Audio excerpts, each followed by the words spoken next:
Welcome to Look, Think, Click.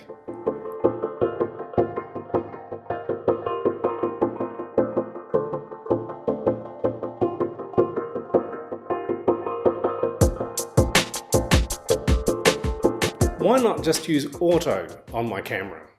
Well, the reason is because your camera is smart, but it's not creative.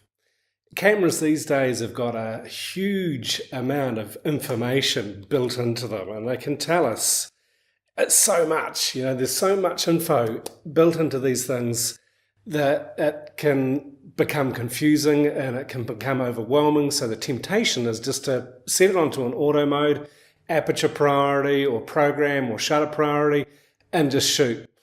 And that's fine if you just want to grab some snapshots, if you just want to sort of carry on with what you're doing and not really focus on your photography. But if you really want to focus on getting some creative photos and developing your own style, then auto just doesn't cut it. Like I said, the camera is smart, but it's not creative.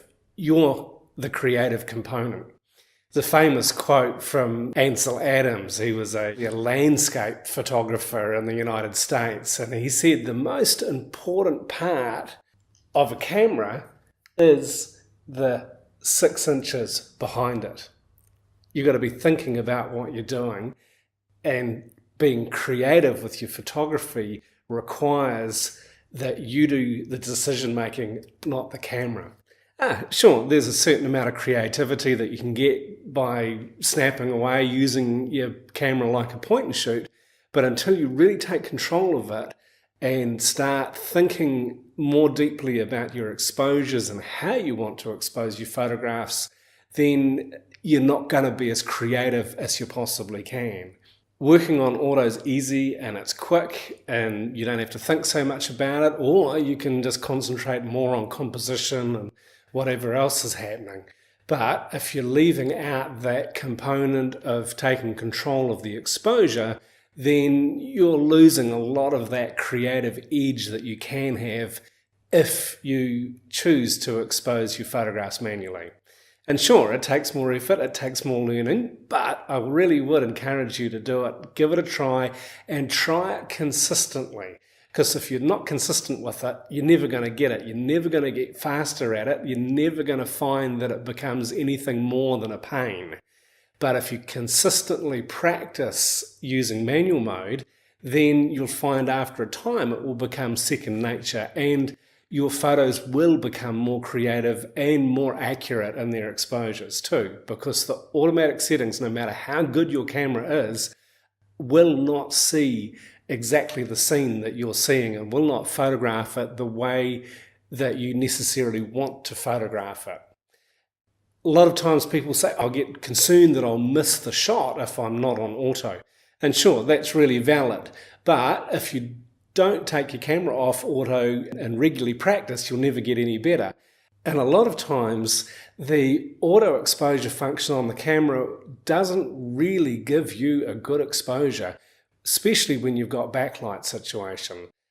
If you've got a backlit subject, your camera on automatic mode is more likely to expose for the bright backlighting scenario than it is for the darkened subject. So there's a very valid reason to learn to use your camera manually.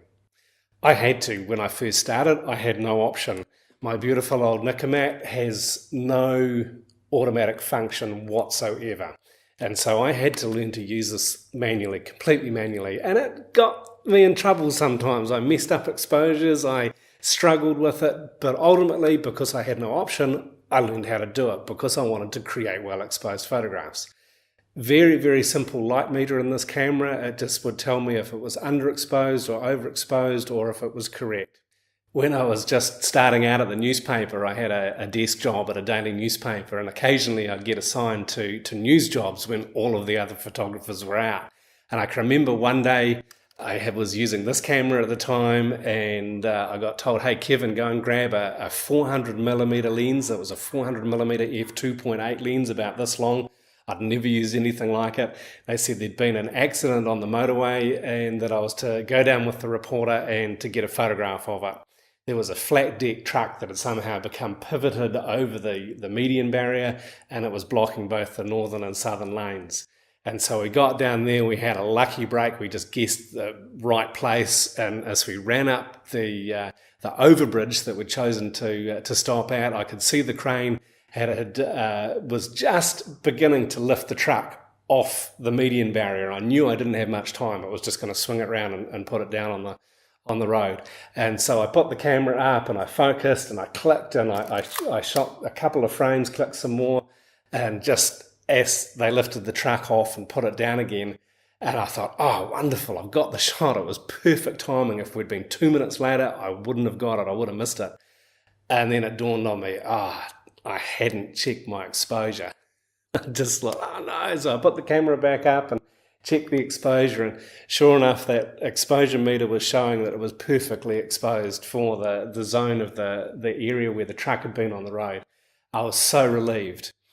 No auto, I didn't have any backup, and I just got lucky that day. And so it really helped drive it home to check my exposure. And if you don't have experiences like that, then it makes it difficult to learn, and it's going to take longer to learn.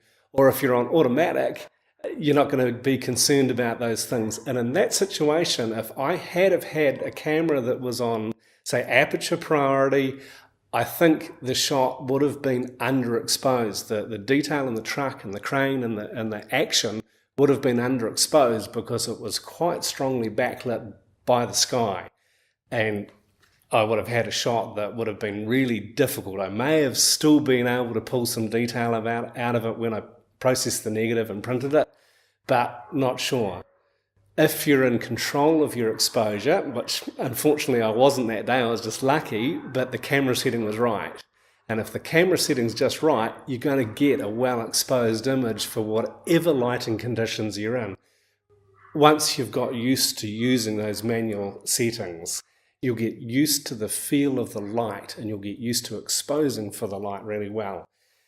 Photography means drawing with light. The word photo is about light. The word graphics is about drawing. So photography is about lighting. If you're letting your camera make the decisions about lighting for you because it's on an automatic mode, you're not really getting the most out of your camera. You certainly will struggle to develop your own style and your own creativity. But once you're on manual mode, and once you learn to really start looking at the light, and as you practice it, you will become more proficient, or will become like second nature to you. So be encouraged to set your camera to manual at least some of the time and practice. But sure, if you're in a difficult situation and you don't want to miss the action, just switch it back over to one of the automatic modes that maybe you're more comfortable with.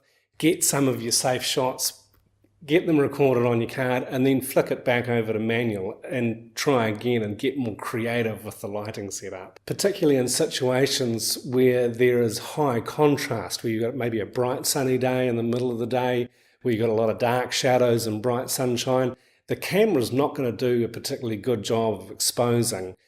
And if you're on manual mode, then you've got the option. You can choose if you want to expose for the highlights or expose for the shadows, and that way get a more pleasing image than you're going to get on auto mode.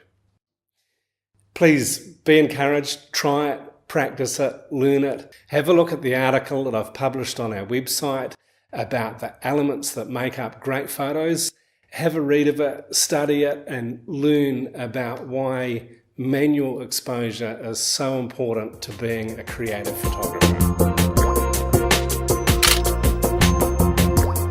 Please do subscribe to our YouTube channel. We've got lots of great videos up there already, and there's more on the way.